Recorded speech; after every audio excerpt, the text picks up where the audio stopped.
Hello everyone, welcome to goal achievers. Goal achievers channel पर आपका स्वागत है। इस वीडियो के अंतर्गत हम रेकरिंग फ्रैक्शन से संबंधित सारे सवाल करेंगे। ठीक है। इसकी पिछली वाली वीडियो में हम जो है आपको जो है परिमेय संख्या के बारे में बताया गया था। परिमेय संख्या कितने प्रकार की होती हैं, है ना। तो उसी का नेक्स्ट पार्ट है, आप लोग समझ लीजिए, है ना। मैंने बताया था परिमेय संख्या दो प्रकार की होती हैं। एक पहला जो होता है वो टर्मिनेटिंग रेकरिंग फ्रैक्शन होता है ना। और दूसरा क्या होता है, नॉन टर्मिनेटिंग रेकरिंग फ्रैक्शन होता है। ठीक है। तो इसके बारे में डिटेल से बताया गया था, आप लोग पिछली वीडियो में जो है देख सकते हैं प्लेलिस्ट में जा करके। क्लियर है। तो इसमें क्या बता रहा है, इसमें क्या है, आपको बहुत ज़्यादा आता है कि जैसे एक क्वेश्चन आता है जैसे 0.333, है ना। तो ये बढ़ता हुआ जाता है। ठीक है। तो इसको क्या बोल देंगे, नॉन टर्मिनेटिंग, है ना, रेकरिंग फ्रैक्शन। यानी इसको हिंदी में क्या बोलते हैं, अनावर्ती, है ना, अनावर्ती दशमलव भिन्न होता है। ठीक है। तो इसको बदलना होता है, किसमें, भिन्न में बदलना होता है। तो जैसे ये 3 3 3 हर बार रिपीट होता जा रहा है, तो इसको आप कैसे लिखते हैं, 0.3 और 3 रिपीट हो रहा है हर बार, यानी 3 पर क्या लग जाता है, बार लग जाता है। तो क्वेश्चन ये आता है कि 0.3 को, है ना, भिन्न में बदलिए, है ना। या ऐसे आता है कि 0.3 को p/q के रूप में लिखिए, या ऐसे आता है 0.3 को परिमेय संख्या के रूप में व्यक्त कीजिए। तीन टाइप से सवाल इस तरह से बनते हैं। ठीक है। सॉल्यूशन आपका एक ही रहता है, लेकिन सवाल जो पूछने का तरीका होता है वो अलग अलग होता है। ठीक है।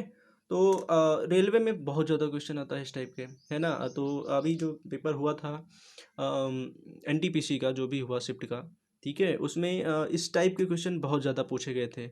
इसके पिछले वाले में जो एग्ज़ाम हुआ था एएलपी और ग्रुप डी में भी इससे बहुत ज़्यादा सवाल बने थे, है ना। तो आप लोग इस पे जो है ध्यान से पढ़िएगा। 0 है ना 3 बार को कैसे हल करते हैं। अच्छा, इसमें जो है इसको दोनों मेथड से बताएंगे। दोनों मेथड से कैसे, एक तो आपको शॉर्ट ट्रिक से बताएंगे कि बिल्कुल जो एकदम शॉर्ट ट्रिक होता है, और दूसरा क्या होता है, ये शॉर्ट ट्रिक बना कैसे, इस चीज़ को बताया जाएगा, है ना। शॉर्ट ट्रिक बना कैसे है, इस चीज़ को कैसे जो है शॉर्ट ट्रिक बना है इससे, उस चीज़ को भी जानना ज़रूरी है। ठीक है। तो डिटेल से पढ़िए आप लोग, है ना, ताकि कन्फ्यूज़न बिल्कुल ना हो, है ना। रट्टू वाला बिल्कुल होना नहीं चाहिए कि आप लोग रट लिए बस, है ना, बाद में भूल भी जाता है। तो बेसिक भी पता होना बहुत ही ज़रूरी है अगर मैथ में आपको कमांड बनाना है तो। ठीक है। तो चलिए जो है कुछ सवाल से शुरू करते हैं। जैसे चलिए इसी क्वेश्चन को हल करते हैं। 0.3 को, है ना, ऐसे क्वेश्चन आता है 0.3 को ऐसा बोला है, अनावर्ती, है ना, अनावर्ती दशमलव को p/q के रूप में व्यक्त कीजिए या परिमेय संख्या के रूप में व्यक्त कीजिए। ठीक है। तो p/q के रूप में व्यक्त कीजिए।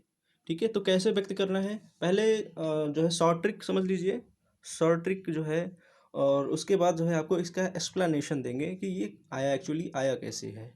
ठीक है। तो 0.3 क्या है, बार। तो देखो जितने पे बार लगा होता है उतना आपको हर में क्या बढ़ाना होता है, 9। जितने अंकों पे बार लगा होता है, जैसे यहाँ कितने अंक पे बार लगा है, एक अंक पे बार लगा हुआ है, तो नीचे हर में कितना 9 बढ़ाएंगे, एक 9 बढ़ाएंगे। समझ गए। तो यानी इसको आप कैसे लिखेंगे, 0.3 को, बार को 3/9, 3/9। अच्छा देखो मैंने भाई क्या कहा, देखो 3 पर, यानी जितने अंक पे जितना बार लगा होगा, जैसे एक अंक पे यहाँ बार लगा है इसलिए नीचे कितना 9 बढ़ा हुआ है, एक 9 बढ़ा हुआ है। अगर यहाँ 2 अंक पे बार लगा होता है, ठीक है, तो क्या कितना कितना 9 बढ़ता, 2 9 बढ़ता। समझ गए। तो इस तरह से, तो 3 का नम 3 और 3 3 का 9, यानी 1/3। देखो बन गया p/q के रूप में कि नहीं बना, है कि नहीं। यानी p/q के रूप में, यानी एक परिमेय संख्या के रूप में ये व्यक्त हो गया है। समझ गए।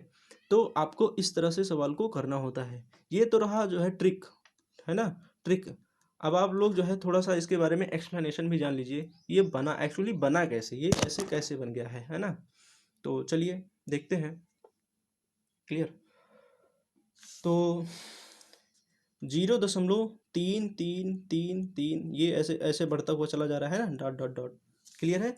तो यानी आप क्या करेंगे, इसको कंसीडर करेंगे। कंसीडर क्या करेंगे, x बराबर, मान लीजिए x बराबर क्या है, 0.333 ऐसे बढ़ता हुआ चला जा रहा है कि नहीं ऐसा।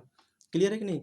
तो अब क्या करेंगे, अब दोनों पक्षों में क्या करेंगे, दोनों पक्षों में किससे, अच्छा एक चीज़ और जान लीजिए, यहाँ कितने अंक पे जो है बार लगा था, एक अंक पे बार लगा है, तो आपको गुणा कितने से कराना है, 10 से कराना है। ठीक है, और 2 अंक पे बार लगा होता है तो 100 से कराते। 3 पे अगर लगा होता है बार, 3 अंकों पे बार अगर लगा होता है तो मतलब 1000 से गुणा कराते। ठीक है, तो जितने अंकों पे बार लगा होगा आपको उतने से आपको गुणा कराना होता है।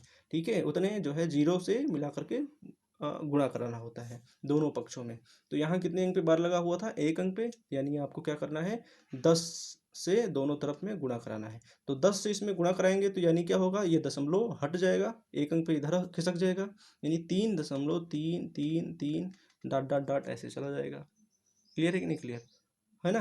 तो अब क्या करेंगे, 10x बराबर, अब 3.33 को आप ऐसे लिख सकते हैं। ठीक है, ऐसा क्यों कर रहे हैं, क्योंकि इससे अभी क्या करेंगे, मान रख पाएंगे, इसीलिए ऐसा कर रहे हैं। तो 3.333 को ऐसे लिख सकते हैं, 3 धन 0.333 डॉट डॉट डॉट ऐसे।